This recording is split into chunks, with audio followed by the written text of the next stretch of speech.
Google just dropped something crazy with Stitch. You can now make clickable prototypes in minutes, stitch multiple screens together, and test them like a real app. Then export everything to AI Studio and build the actual app. This is wild, and I'm going to show you exactly how it works. Let's go. All right, so Google Stitch just got an insane update, and I need to talk about it because this changes everything for designers and developers. Before this update, Stitch was already cool. You could generate UI screens with AI, type a prompt, get a beautiful design. Easy, but now you can stitch multiple screens together into an actual working prototype. I'm talking clickable buttons, smooth transitions, the whole thing. And then you can export it all to AI Studio and turn it into a real app with one click. This is absolutely nuts. Let me explain what changed here because this is huge. Before, Stitch was just making static screens. You get a login page, a dashboard, maybe a profile screen. They looked great, but they just sat there. You couldn't click anything. You couldn't see how they worked together. It was like looking at pretty pictures. Now, Google has moved from UI design to full UX design. They're calling this day one of interaction design. That means we're just getting started and more features are coming. But what we have right now is already incredible. Here's how it works. You go to stitch.withgoogle.com and sign in with your Google account. It's completely free. Once you're in, you can start creating screens like before. But now there's a new option to stitch them together. You select all three screens and hit the stitch button. Boom, done. Now you have a working prototype. You can click the login button and watch it smoothly transition to the dashboard. Click the profile icon and slide over to the profile page. It feels like a real app. You can test the flow, see if the navigation makes sense, check if the animations feel smooth there. This is stuff that used to take hours in Figma or Adobe XD. Now it takes minutes. But wait, there's more. And I'm not kidding, this next part is my favorite feature. You can edit your prototype by clicking on any element. Let's say you're testing your flow and you realize the login button needs to be bigger. You don't go back to the prompt. You don't regenerate anything. You just click on the button and describe what you want. Make this button bigger. Make it pulse when you hover. Change the color to blue. Stitch updates it instantly. You can do this for any element on any screen. Click, describe, done. This is so fast compared to traditional design tools. And there's interaction modes too. You can switch between click mode and input mode. Click mode lets you test all your buttons and navigation. Input mode lets you actually type into text fields and see how the forms work. So if you have a search bar or a login form, you can type into it and test the whole experience. This is real prototype testing, not just looking at static mockups. Now let me tell you about the export feature because this is where Stitch becomes a game changer. Once you've built and tested your prototype, you hit the export button. Stitch packages everything up. All your screens, all your HTML, all your CSS, all the context about what each screen does and how they connect. Then it sends this entire package to Google AI Studio with one click. AI Studio takes your prototype and turns it into actual working code, a real app, not a prototype anymore, a real functional application you can deploy from idea to working app in under an hour. That's insane. All right, back to Stitch. Let me walk you through a real example so you can see this in action. I'm going to build a simple fitness tracker app. I open Stitch and type my first prompt. Mobile dashboard for fitness app. Show today's steps, calories burned, workout streak, add a navigation bar at the bottom, warm colors, modern design. Stitch generates a beautiful dashboard in about 10 seconds. Clean layout, nice color scheme, all the components I asked for. Now I need more screens. I prompt for a workout screen. Fitness app, workout page, list of exercises with reps and sets. Start workout button at the bottom.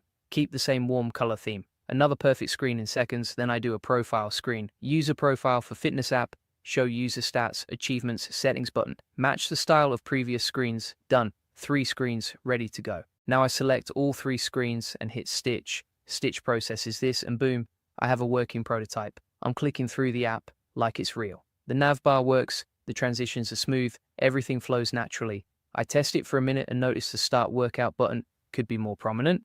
I click it and say, make this button larger and add a subtle shadow. Done instantly. The button looks way better now. I'm happy with the flow, so I export to AI Studio. AI Studio opens up with my entire project loaded. All the screens, all the code, everything. I tell AI Studio to make this a progressive web app with a simple backend for storing workout data. AI Studio writes all the code, sets up the structure, and gives me deployment instructions. 20 minutes later, I have a working fitness app I can share with people. This used to take weeks. Now it takes less than an hour. Let me give you some pro tips to get the most out of Stitch. First, be specific with your prompts. Don't just say make a dashboard. Say mobile dashboard for e-commerce app with product grid, search bar at top, filter buttons below search, shopping cart icon in header. The more details you give, the better your screen will be. Second, use batch editing for consistency. If you have 5 screens and you want to change the button style on all of them, you can select them all and apply the change at once. Saves so much time. Third, try experimental mode. Stitch has 2 modes. Standard mode uses Gemini 2.5 Flash, which is fast and great for most projects.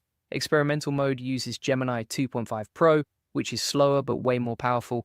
Experimental mode is amazing for turning sketches or rough images into polished designs. You can literally draw something on paper, take a photo, upload it to Stitch in experimental mode, and get a production-ready screen. Is wild. Fourth, structure your prompts with context first, then components, then style. Start with context like mobile app for restaurant booking, then list components like search bar, restaurant cards with photos, filter chips for cuisine type, then add style cues like clean minimal design, lots of white space, blue accent colors. This structure helps Stitch understand exactly what you want. And here's a huge time saver. Use prompt templates. Once you find a prompt structure that works well, save it and reuse it for similar projects. For example, if you're building lots of dashboard screens, create a template like this. Dashboard for app type showing key metrics. Include specific components. Use color scheme with design style. Then just fill in the brackets for each new project. You'll generate consistent, high-quality screens every single time. And Stitch isn't replacing designers, it's making them faster and more powerful. A good designer can use Stitch to prototype 10 different ideas in the time it used to take to build one. They can test more concepts, iterate faster, and focus on the creative decisions instead of the tedious manual work. This is what AI should do. Take away the boring, repetitive stuff so humans can focus on the high-value creative thinking. There are some limitations to know about.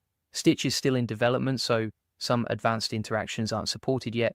Complex animations, conditional logic, dynamic data loading, these aren't fully there yet. But remember, Google called this day one. They're actively adding more features.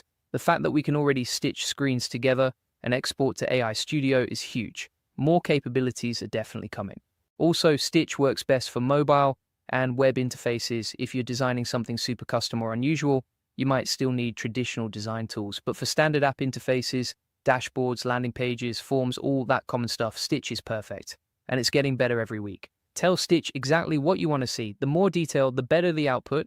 And if you don't like something, just regenerate or use the click editing feature to fix it. Also, think about your user flow before you start. Map out which screens you need and how they connect. This makes the stitching process way smoother. You'll know exactly what to tell Stitch when it asks how screens should link together. A little planning up front saves time later. Let me give you a challenge. After watching this video, go build something in Stitch. Anything, a to-do app, a recipe finder, a portfolio site, whatever. Generate 3 to 5 screens, stitch them into a working prototype, and test it.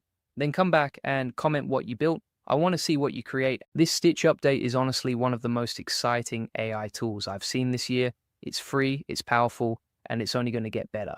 Google is clearly investing heavily in this. They're building the future of design tools, and we get to use it right now. If you're a designer, a developer, a founder, anyone who builds digital products, you need to have Stitch in your toolkit. Update, interactive prototypes, click editing, AI Studio export, the whole package. This tool is a game changer, and it's only going to get more powerful. Make sure you try it out, build something cool, and drop a comment below with what you created. Subscribe to this channel if you want more AI tool updates like this. I'm constantly testing new tools and showing you the ones that actually matter. Hit that subscribe button so you don't miss the next one. Thanks for watching, and I'll see you in the next video.